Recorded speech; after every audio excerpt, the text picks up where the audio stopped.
Hello everyone, you welcome our channel. तो देखिए, आज हम इस वीडियो में अपना पॉलिटी शुरू करेंगे और उत्तर यूपी स्पेशल तो कर ही रहे हैं। तो देखिए, आप सभी को RO की एग्ज़ाम डेट आपको जल्द ही देखने को मिलेगी। जून मान के चलिए, जून में जहाँ तक है एग्ज़ाम हो ही जाएगा। तो जितना भी हमारे पास टाइम है इसमें टारगेट बना के अच्छे से स्टडी करते रहिए। तो देखिए, यहाँ हम देखेंगे आज के इस वीडियो में पॉलिटी से। ये हमारा फर्स्ट वीडियो है। अभी हमारे पास जो टाइम है रिटन नोट्स में पहले पॉलिटी को तैयार कर लेंगे और हमने हिस्ट्री को अपना कर ही लिया है और वर्ल्ड ज्योग्राफी भी हो चुका है, थोड़ा और रह गया है, उसे हम कर लेंगे। तो देखिए, यहाँ हम भारत का जो संवैधानिक विकास था उससे संबंधित जितने भी फैक्ट बेस्ड क्वेश्चंस बन सकते हैं, जैसे 1600 का चार्टर अधिनियम क्यों आया, 1773 का रेगुलेटिंग एक्ट क्यों आया, इससे संबंधित और जितने भी फैक्ट बेस्ड क्वेश्चंस हैं जहाँ से एग्जाम में क्वेश्चंस बनते हैं और थोड़ा मेंस पर्पज से भी ये नोट्स रखे हैं, तो वही क्वेश्चंस देखेंगे। और बाकी का आप टेलीग्राम चैनल से भी जुड़ सकते हो। आपकी कोई क्वेरी हो तो कमेंट बॉक्स में जाके बता सकते हो। यहाँ देखिए, हम बात करेंगे इसे जो भारत का संवैधानिक विकास हुआ था उसे दो भागों में बांटा गया। पहला, ईस्ट इंडिया कंपनी का जो आज्ञापत्र चार्टर एक्ट था उससे संबंधित है। केंद्रीकृत व्यवस्था थी ये, और ये कब आया तो ये 1600 से 1858 के बीच का जो टाइम ड्यूरेशन रहा है वो ईस्ट इंडिया कंपनी से संबंधित रहा है। अब यहाँ जो हम ब्रिटिश रानी का जो शासन था, ब्रिटिश ताज का जो शासन था, भारत शासन अधिनियम विकेंद्रीकृत हुआ भाग यहाँ पे उससे देख लेते हैं। तो इसका टाइम ड्यूरेशन क्या रहा था, तो इसके टाइम ड्यूरेशन को लेकर बात कर लें तो 1858 से 1947 ईस्वी का जो टाइम ड्यूरेशन था वो भारत का संवैधानिक विकास से संबंधित रहा है। अब यहाँ जितने भी 1600 का जो चार्टर अधिनियम था इससे संबंधित क्वेश्चंस हैं वो सभी हम यहाँ देख लेंगे। तो देखिए, यहाँ पे हम बात करें कि ईस्ट इंडिया कंपनी को भारत व पूर्वी दुनिया में व्यापार की अनुमति इसी 1600 का जो चार्टर अधिनियम था इसी के तहत मिली। यहाँ हम देखेंगे महारानी एलिजाबेथ जो प्रथम थी, इसे 15 वर्षों की अनुमति मिली थी। 1600 का जो चार्टर अधिनियम था इसी के तहत। अब अपना नेक्स्ट पॉइंट देखते हैं। देखिए, ध्यान से देखिएगा, मोस्ट इम्पोर्टेंट है। यहाँ पे जो कंपनी के प्रशासन चलाने के लिए एक परिषद बनाई गई थी इसी चार्टर एक्ट के तहत। और देखिए, इसका प्रमुख की बात करें कौन होता था तो गवर्नर इसका एक प्रमुख होता था। यहाँ कंपनी के बारे में बात कर लें, 24 डायरेक्टर थे या सदस्य भी बोले इन्हें, तो सदस्य थे इस 1600 का जो चार्टर एक्ट था इस अधिनियम के। अब आगे नेक्स्ट देख लेते हैं जहाँ से एग्जाम्स में बार बार क्वेश्चंस बनते हैं।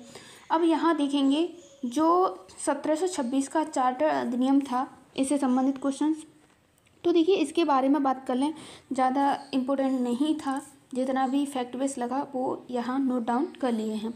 तो इसके तहत लोकसभा, मद्रास, बॉम्बे और कोलकाता के गवर्नर को विधि बनाने की शक्ति दे दी गई थी।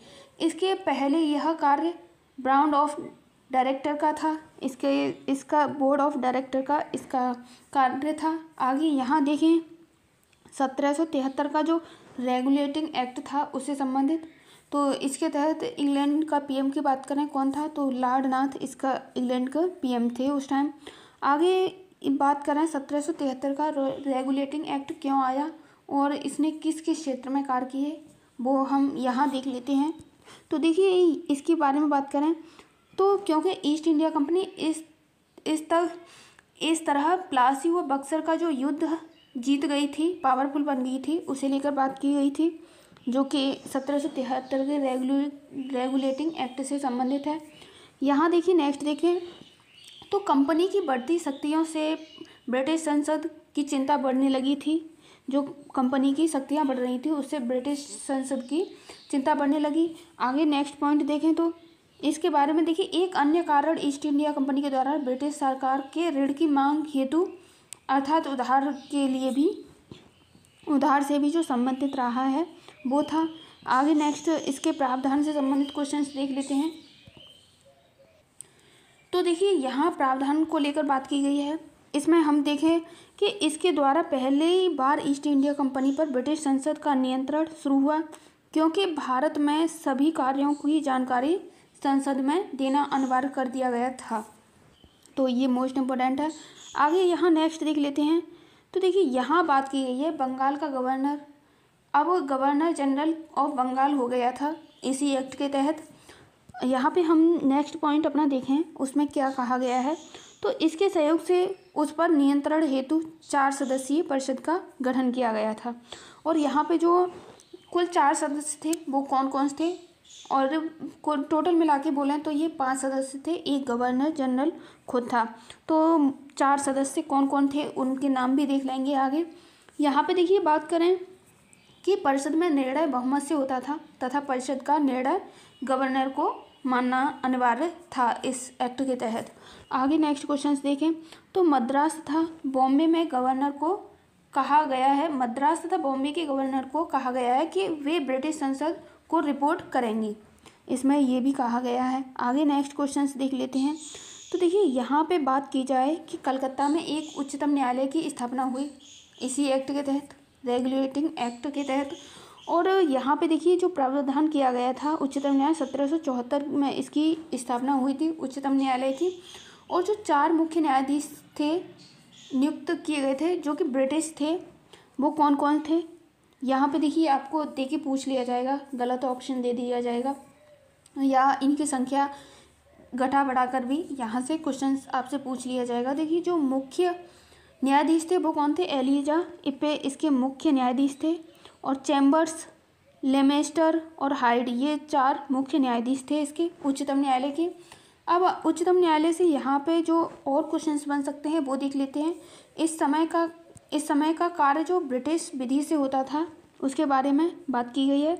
इस कोर्ट के पास गवर्नर जनरल की अपनी विधि या कानूनों को पंजीकृत करना होता था, ये बात कही गई थी। आगे नेक्स्ट क्वेश्चन देखें। तो सुप्रीम कोर्ट गवर्नर जनरल के बाहर थी, बल्कि गवर्नर जनरल की सुनवाई भी कर सकते थे, फिर भी उसकी सुनवाई करने का अधिकार था उच्चतम न्यायालय को। आगे नेक्स्ट देखते हैं। तो देखिए यहाँ बात की गई है इसके क्रियान्वयन से लेकर, तो इसे देखते हैं कि गवर्नर जनरल जो था उसके द्वारा सभी सूचनाएं ब्रिटिश संसद को नहीं दी गई थीं, सभी सूचनाएं ब्रिटिश संसद को इसमें नहीं दी गई थी। परिषद में निर्णय बहुमत में लेने के कारण गवर्नर जनरल कोई ठोस निर्णय नहीं ले पाता था, इसके बारे में ये बात कही है। कोर्ट व गवर्नर जनरल में भी टकराव बढ़ गए थे इस समय। आगे देखिए नेक्स्ट क्वेश्चंस देख लेते हैं। तो यहाँ पे देखिएगा शुरुआत के कुछ क्वेश्चंस इतना फैक्ट बेस्ड नहीं हैं, आप देख सकते हो। ये आपको अगर डीपली चीज़ों को पढ़ना है, कवर अप करना है तो आप इन्हें देख लीजिएगा पॉज करके। संशोधन एक्ट क्यों आया, और देखिए यहाँ पे लाया गया जिसमें निम्न परिवर्तन किए गए। सुप्रीम कोर्ट गवर्नर जनरल के मामले को हस्तक्षेप नहीं करेगा।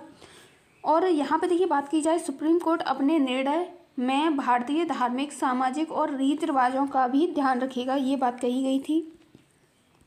अब यहाँ पे जो 1784 का पिट्स इंडिया एक्ट आया उससे संबंधित क्वेश्चंस देखेंगे, और ये क्यों आया, इसकी क्या क्या खासियतें रहीं वो सभी देख लेंगे। तो देखिए इसके बारे में बात करें तो ये क्यों आया। ईस्ट इंडिया कंपनी मराठा युद्ध के कारण वित्तीय कठिनाई बढ़ गई थी उस टाइम, तो 10 लाख पाउंड का ऋण की मांग की गई थी। और यहाँ देखिए बात करें 1784 में पिट इंग्लैंड का प्रधानमंत्री बना। पिट जो था इंग्लैंड का एक प्रधानमंत्री बना, उसी से संबंधित ये एक्ट है। यहाँ इनके प्रावधानों को लेकर बात करें तो देखिए जो इनके प्रावधान थे उनसे संबंधित क्वेश्चंस देख लें। तो कंपनी के व्यापारिक व राजनीतिक कार्य अलग कर दिया, तथा ईस्ट इंडिया कंपनी लंदन स्थित प्रशासन में निम्न परिवर्तन हुए। वो कौन कौन से परिवर्तन थे हम यहाँ नीचे देख लेंगे। व्यापारिक कार्य, इसे देखने की जिम्मेदारी बोर्ड ऑफ डायरेक्टर्स की थी, इसी को द्वैध शासन कहा गया है। राजनीतिक कार्यों को लेकर बात की जाए तो इसे देखने के लिए बोर्ड ऑफ कंट्रोल का गठन हुआ। यहाँ पे देखिए जो इसके सदस्यों की संख्या के बारे में बात कर लें वो कितनी थी, तो इसमें 6 सदस्य होते थे जिसकी नियुक्ति सम्राट द्वारा की जाती थी। आगे नेक्स्ट क्वेश्चंस देख लें। तो देखिए यहाँ बात करें तो भारत में स्थित प्रशासन में निम्न परिवर्तन हुआ जो कि इस एक्ट के तहत हुए। यहाँ पे देखिए जो बात की जाए, गवर्नर जनरल परिषद की संख्या 4 से घटाकर 3 कर दी गई थी, अर्थात ये 4 हो गई थी, फिर बाद में फिर से ये 4 हो गई थी, एक उसे मिलाकर मुख्य न्यायाधीश को, तो ये 4 हो गई। यहाँ पे नेक्स्ट देखें तो परिषद का निर्णय अब बाध्यकारी नहीं रहा गया था, इसके तहत निर्णायक मत दे सकता था। बम्बई व मद्रास की प्रेसिडेंसी को भी इसी गवर्नर जनरल द्वारा परिषद के अधीन कर दी गई थी। अब आगे नेक्स्ट क्वेश्चन देख लें। देखिए यहाँ हम देखेंगे 1793 का जो एक्ट था, चार्टर एक्ट, इससे संबंधित फैक्ट बेस्ड क्वेश्चन, और ये क्यों आया, तो देखिए इसे लेकर बात कर लें तो ये क्यों आया। गवर्नर जनरल का जो अत्यधिक शक्तिशाली बनना, यह खासकर कॉर्नवालिस को लेकर ये आया था। प्रावधान को लेकर इसकी बात करें तो कंपनी का व्यापारिक अधिकार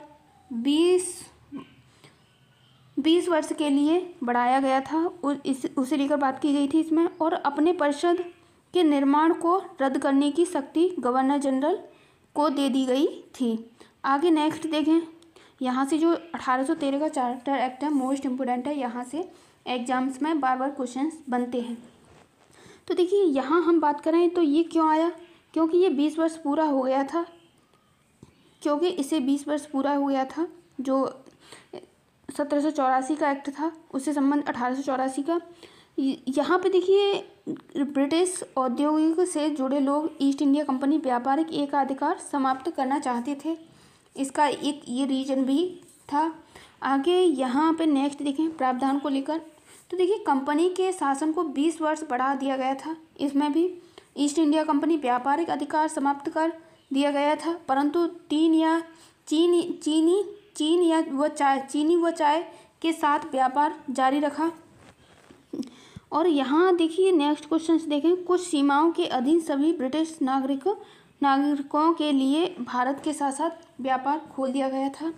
शिक्षा के लिए प्रतिवर्ष 1 लाख रुपए खर्च का प्रावधान था इसमें। ईसाई पादरियों को लेकर भारत में धर्म प्रचार तथा धर्म विवाह की स्थापना का अधिकार भी इसी में दिया गया था। आगे नेक्स्ट देखें तो देखिए यहाँ कहा गया है कि 1833 का चार्टर एक्ट से संबंधित क्वेश्चंस देखेंगे, ये क्यों आया, किससे संबंधित रहा, वो सभी क्वेश्चंस हम यहाँ देख लेंगे।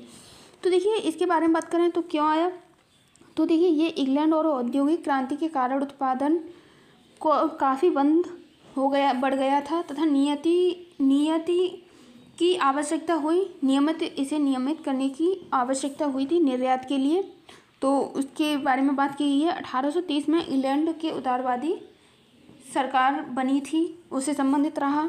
आगे नेक्स्ट क्वेश्चन देख लें, इसके प्रावधान क्षतिपूर्ति, ये 20 वर्ष की कंपनी की राजनीतिक बढ़ाया, अर्थात सिर्फ शासन करेगी, परंतु व्यापार एकाधिकार की पूरी खत्म कर दी गई थी। बंगाल के गवर्नर जनरल अब भारत का गवर्नर जनरल कहा जाने लगा।